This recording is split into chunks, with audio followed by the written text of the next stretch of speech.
O jogador mais bem pago do Real Madrid é Kylian Mbappé, que ganha cerca de 31 milhões de euros por ano.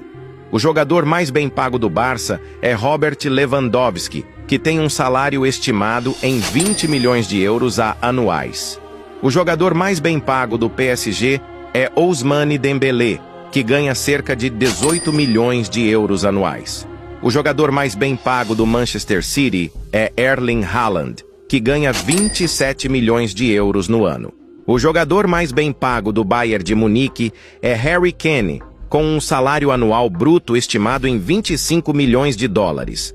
O jogador mais bem pago do Liverpool é Mohamed Salah, que ganha em torno de 20 milhões de dólares por ano. O jogador mais bem pago do Milan é Luka Modric, que ganha em torno de 20 milhões de dólares no ano.